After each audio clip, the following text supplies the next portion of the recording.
দশম শ্রেণীর 10 শ্রেণীর যে প্রজেক্ট ওয়ার্ক ছিল সেই প্রজেক্ট ওয়ার্কটাকে বৃক্ষরোপণ হিসেবে দেওয়া হয়েছে জীবন বিজ্ঞানের বিষয়ে, এবং এটাকে আমরা ক্লাসরুমের বাইরে এসে পরিবেশ বান্ধব হিসেবে এই প্রজেক্টটাকে ব্যবহার করতে চেয়েছি, যাতে স্কুলের যে ফাঁকা জায়গাগুলো আছে সেখানে বৃক্ষরোপণের মাধ্যমে পরিবেশে যে অক্সিজেনের পরিমাণটা বাড়ানো যায় এবং যে সবুজ অভিযান, সেই সবুজের অভিযানটাকে শুরু করা যায়, সেই পরিকল্পনা আমরা গ্রহণ করেছি। আমাদের মাননীয় জানকীনগর হাই মাদ্রাসার প্রধান শিক্ষক, শিক্ষারত্নপ্রাপ্ত প্রধান শিক্ষক সৌরভ হোসেনের হাত দিয়ে আমাদের সেই পরিকল্পনা এবং প্রজেক্টের শুভ উদ্বোধন হচ্ছেন, এবং তিনি একটা গাছ রোপণের মাধ্যমে আজকের এই প্রজেক্ট ওয়ার্কের শুভ উদ্বোধন করছেন।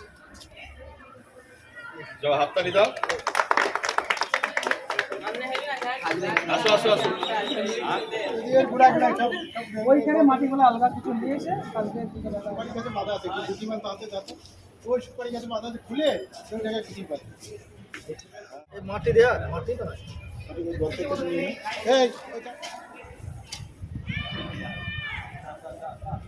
ওই সাইডে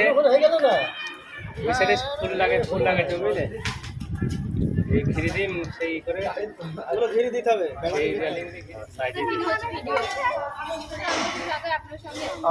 না লাগিয়ে দেবে, এটা লাগিয়ে দেবে। হ্যাঁ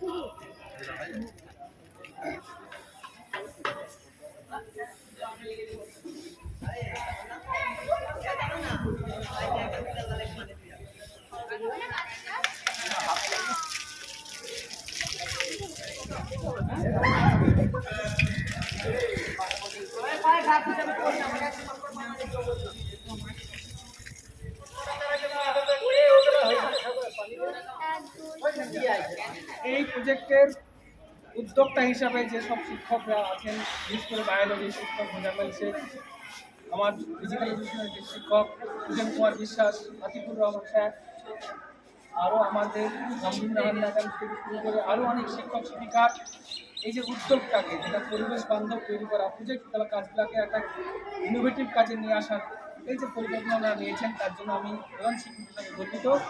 এবং এই পরিকল্পনা আমি এই মাস্টারমশাইদেরকে বলবো, যেসব ছেলেমেয়েরা উদ্যোগ নিয়ে করছে ক্লাস 10-20 সেকশনের ছেলেমেয়েরা, আশা করি অন্যান্য সেকশনের ছেলেমেয়েরাও এই উদ্যোগকে সাধুবাদ জানাবে এবং তারাও তাদের অনুসরণ করবে, এই আশা ও প্রত্যাশা রেখে। এবং এনাদের যে কাজ, মাস্টারমশাইদের এই ছাত্রছাত্রীদের নিয়ে যে ইনোভেটিভ কাজ, এই কাজকে আমি স্যালুট জানাচ্ছি এবং ছাত্রছাত্রীদের বলবো, তোমরা এই লাগালেই হবে না, এই দায়িত্ব পালন করতে, যে প্রত্যেক স্টুডেন্ট একটা করে গাছের দায়িত্ব নিয়ে এটাকে যেন একটা মহির ও বৃক্ষে পরিণত হয়, তার দায়িত্ব তোমরা নেবে। আশা করি আমরা এই অভিযানে সফল হব। আমাদের বর্তমান পরিস্থিতি যে বিশ্ব উষ্ণায়ন, তার একটা প্রতিরোধ হিসাবে আমরা যে কাজটা করছি স্কুলে পরিবেশ বান্ধব একটা পরিবেশ তৈরি করার জন্য, সেই কাজে আমি প্রত্যেককে ধন্যবাদ।